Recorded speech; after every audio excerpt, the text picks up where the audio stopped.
Good morning, friends. What a venue. I love it. And looking at your faces and knowing a little bit about who you are, I'm reminded that when I started Yale Center for Faith and Culture, one of my kind of guiding ideas for the center was to generate fresh ideas with legs. And I see many of you here engaged and interested in fresh ideas, but also ideas that make difference in the world, way we live our lives and way we conduct our lives, not just as individuals, but also as communities, also as a nation, also as a one global world. A few years back, I started teaching a course with ex-Prime Minister Tony Blair entitled Faith and Globalization. It was motivated by the sense that faith traditions and globalization processes are among the two most important factors shaping the world today. Globalization processes, we're all familiar with them. Our world is getting increasingly interconnected, not just interconnected, also intertwined, intermeshed, interdependent. In some ways, you can say that everything is always, can be always, everywhere, right? So incredibly intermeshed as people we are. On the wings of globalization processes also was carried the ideal throughout the world of democracy. Democracy is one of those ideals, together with human rights, that kind of motivates imaginations of most people in the world today, even though we understand that in democracy, quite different things often.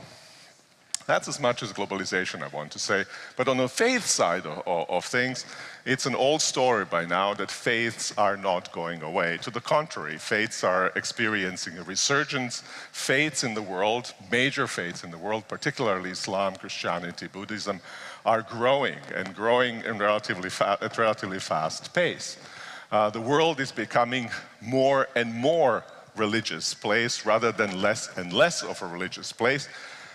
Consequence of that is, of course, that people of faith have also found themselves interested not just in faith as their private spirituality, but also faith that shapes the public life, community life and public life of a nation.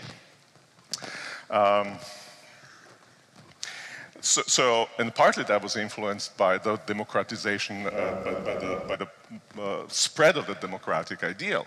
So you've got people of different persuasions, different views, overarching perspectives of life, living in the same space and also wanting to shape that same space according to the account of life, good life, that they seem to embrace and embrace vigorously. I have described this kind of situation with a phrase, living under the same roof. I mean, the world was diverse for a long time, right? It's that we are now, as diverse people, started becoming intermeshed. It used to be that you could sequester people of particular type in particular regions, bound by nations, and then they could, with relative ease, with tall fences, live in peace with one another. Now, tall fences are gone, period, which means we live within the boundaries that we have set up, nation states. We live, many of us, under the same roof. And that presents for us major challenges how to organize our public life, and certainly presents major challenges how we as Christians should live in our public life. I think what we've seen also then is a kind of resurgence of two phenomena. On the one hand, something like religious totalitarianism almost, or I can't pronounce authoritarianism, the word, as distinct from, strictly speaking, totalitarianism, which wants to kind of dominate the public space, a single religion wanting to dominate the public space. On the opposite side of things, you have something like secular exclusivism. Because various religions want to insert themselves into public space, often secularists themselves think it'll create conflicts, and therefore the best account that we can have of how to live peacefully in a common world is to secularize. But neither of these projects will work. Kind of religious totalitarianism won't work because we live in a plural world. We live in a world of many religions, each one of which wants to have their say in the public realm, and secular exclusivism will not do because we live in a world of ascendant religions and religions that want to assert themselves in public realm.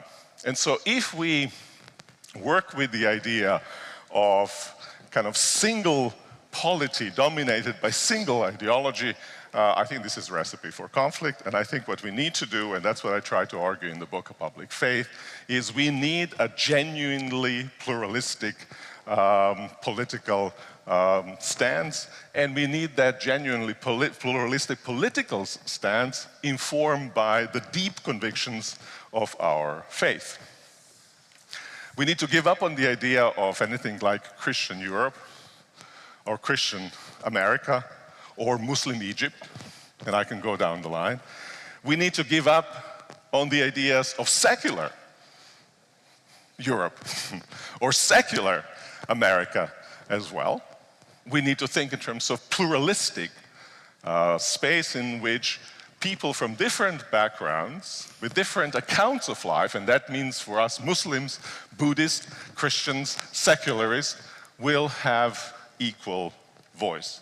And we need, I think, if it's going to work, we need religious, in our case, in my case, Christian foundation for something of that sort. Now, the question is there a Christian foundation of a pluralistic account of public life? And I want to suggest to you that there definitely is, and indeed I want to argue that in the context of pluralism, this is the way that Christian faith nudges us, pushes us to go.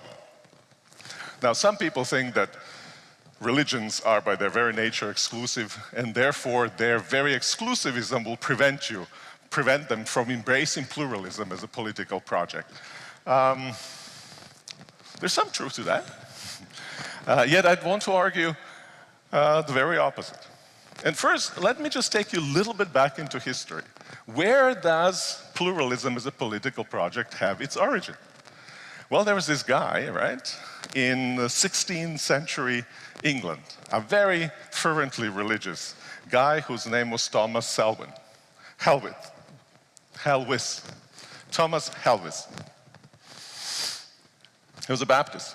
He had to flee persecution, went to Amsterdam, and in Amsterdam came up with then revolutionary idea that government shouldn't meddle into the affairs of religious people, and that all religious people, including also the religion of atheists, all people with persuasions of different persuasions about account of life, will have exactly the same freedoms. And he did that just because of his strong Christian convictions, and not despite of them.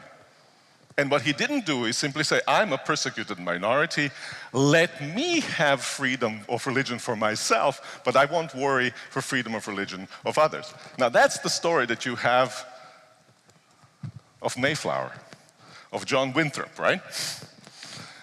Where you escape persecution, but then establish a state in which your form of religion is the dominant religion and sanctioned by the power of the state.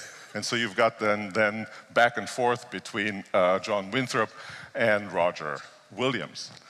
But in both cases of Thomas Helwys and Roger Williams, you have deeply religious convictions leading these folks to embrace something what I would in retrospect call pluralism as a political project. Now, historically, that has been the case. I think there are also major Christian convictions that lead us in that direction. And here I want to build briefly on one of the most famous texts on toleration by one of the most famous political philosophers, which is John Locke. There's a text on toleration, and he gives there specifically Christian reasons why we should practice toleration. And his specifically Christian reasons go something like this. There should be freedom in the way in which people come to faith. Faith concerns the deepest convictions of our lives that regulate all of how we behave, and faith, therefore, ought to be embraced by heart, as the Apostle Paul says, and heart ought not to be ruled by anyone else, but by God. By the way, that was also Thomas Helwig's conviction. The king is for the body, but for the soul. That's the provenance of God, and therefore, in your soul, decisions of your soul have to be free before God. Freedom in coming to faith. And by the way, that's not a new idea from Christian perspective. It's very much an old idea. Church fathers have advocated this idea, the freedom of us standing before God on our own, embracing the faith. And second, Locke argued, is that love should qualify the way in which faith is lived in the world. And if you love, consequence of love is that you would grant to another person what you want granted for yourself, right? And notice now, you can simply deny the other person freedom of faith, right? Because he's already argued that freedom of faith is inherent to the character of faith. And the reason why Locke has argued that way is because he knew very well that there are folks who thought that you can coerce people to certain conformities on account of your charity. Because you love them, you'll coerce them, right? Famous Augustinian principle, right? But Locke combined the two, freedom in coming to faith and love in exercise of faith. And if you have these two convictions, I think you have a foundation for something like pluralistic account of public life. Now, the question then becomes, well, is it possible for us? We have these convictions, but is it possible for us to actually live together? Doesn't common life under the same roof presume certain commonalities? And if you don't have those commonalities, how are you going to live together, right? And often what's being brought against this idea is that, well, each of these groups, in our case Christians, are distinct groupings, right, with distinct convictions. So how is it that they can live together with those that are others? And that's partly based on the idea, on the conception of identity. Who are we as Christians? And then the response often is, Christian is something that is specific to us. We are Christian on account of our difference from other people. And that's exactly, I think, where the problem lies.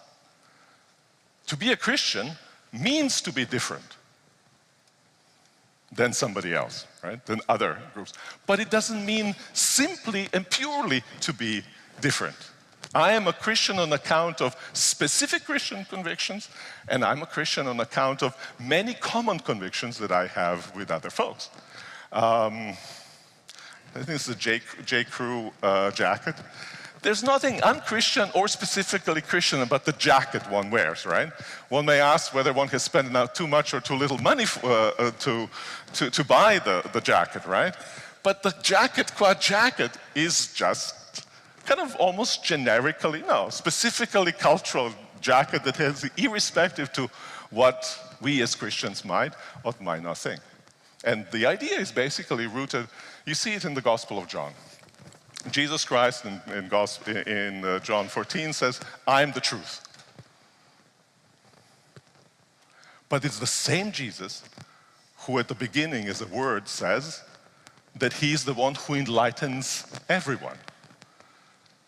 So the specific Christian convictions are the convictions that also can be found specific Christian convictions are not opposite to the conviction that can be found in many other parts of the world, other people who embrace other accounts of life. All truth is God's truth, and therefore we can and we do have overlapping convictions which can lead us to make it possible for us to lead a common life while not giving up on the specificities of our faith.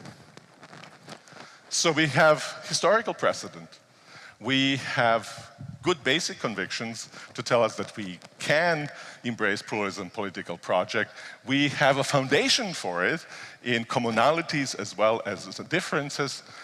What often stands in the way of embracing pluralism as a political project, I think, is more the deep spirituality. It's what we do with our convictions and not what these authentic Christian convictions are. Let me tell you a story. Immediately after the war in former Yugoslavia, in Bosnia, I was visiting Sarajevo. I was part of the Building Bridges seminar organized by the Archbishop of Canterbury, and it was on justice and common life in Sarajevo, divided Sarajevo. And I had enough of dignitaries and papers and so forth and went to see my good Franciscan friend. We went up on the hill, had a great meal. Looking down, we see all these sea of new mosques that are being built. And he says to me, Miroslav, we have lost the fear of God. I said, what's fear of God have to do with it? He says, well, look at these mosques. Why do you think they're being built? Not because there's some strong Muslim piety there, but we are marking the territory. They're all signs of almost like a religious identity of occupation of particular space. And why do we do that? Because we fear each other. But we have lost the fear of God. I tell him, you know that just 120 kilometers south in Mostar, there is a huge cross, a 100-foot cross erected on the mountaintop from which Croatians, Christians used to shell Bosnian Muslims. And now there is a lighted cross day and night. You can see it kind of imposing and ruling this whole region. Says, you make my point. Christians and Muslims fear each other and use religion as a tool in their struggles with one another, but we do not fear God.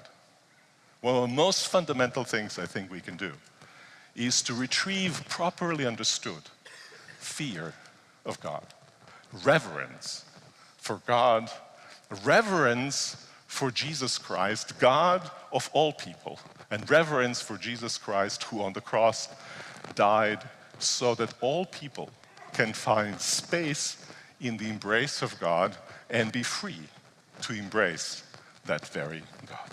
Thank you very much.